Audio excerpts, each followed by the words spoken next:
Projek kedua ialah pembuatan sabun daripada minyak masak terpakai.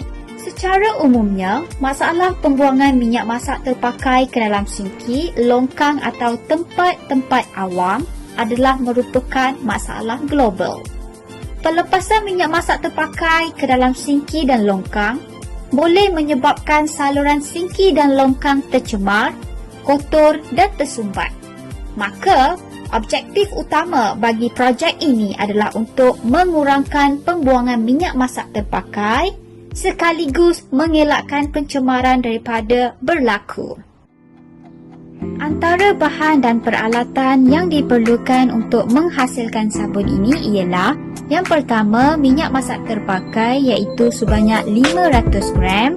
Minyak masak terpakai di sini bermaksud apa-apa minyak yang telah digunakan untuk memasak. Yang kedua, sodium hidroksida iaitu sebanyak 72 gram. Yang ketiga, air iaitu sebanyak 161 gram. Yang keempat, acuan silikon.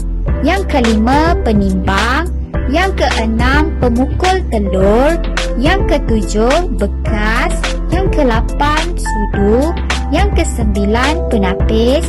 Yang kesepuluh, pewarna makanan. Dan yang terakhir ialah pewangi semula jadi seperti pandan, air perahan limau, bunga kantan dan sebagainya. Tapis minyak masak terpakai.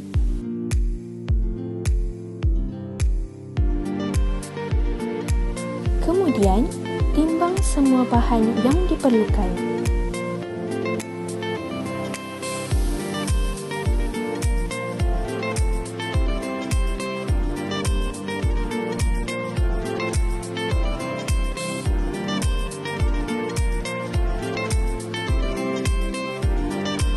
Perlu diingatkan, sarung tangan plastik dan pelitup muka mestilah dipakai sewaktu mengendalikan sodium hidroksida.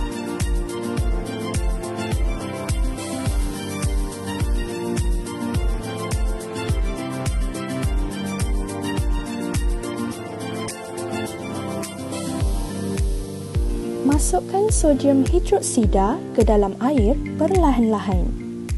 Kacau dan pastikan lay larut sepenuhnya.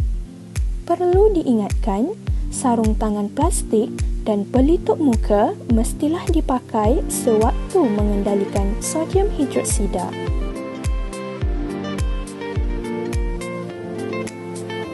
Setelah itu, masukkan lay ke dalam minyak masak terpakai tersebut.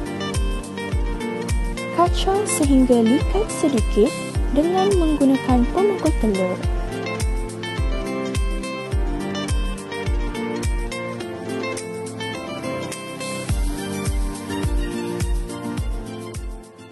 Seterusnya, masukkan pewangi semula jadi serta pewarna makanan.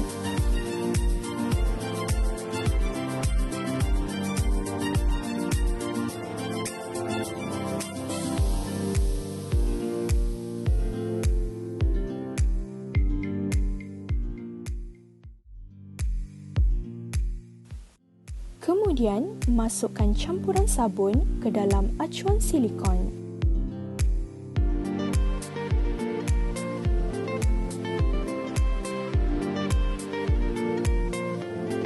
Selepas 24 jam, keluarkan sabun daripada acuan silikon.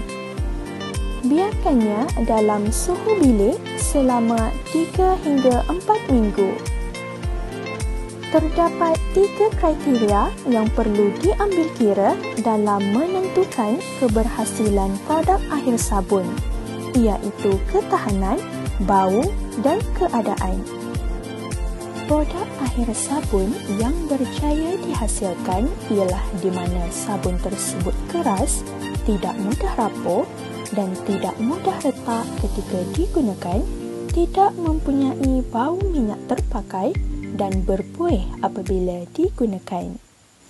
Kesimpulannya, minyak masak terpakai boleh digunakan kembali.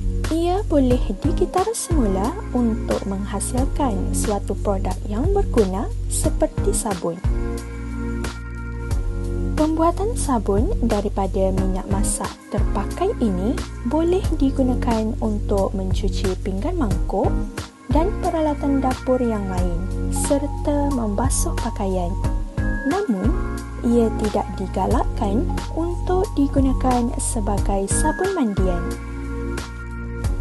Dengan penghasilan sabun ini secara tidak langsung, ia dapat mengelakkan pencemaran air daripada berlaku. Sabun ini boleh dihasilkan di rumah masing-masing maupun di sekolah dengan cara yang mudah. Hanya perlu beberapa bahan dan peralatan sahaja serta hanya memerlukan beberapa langkah mudah untuk menghasilkannya. Oleh itu, apa tunggu lagi? Jom kita sama-sama memanfaatkan minyak masak terpakai.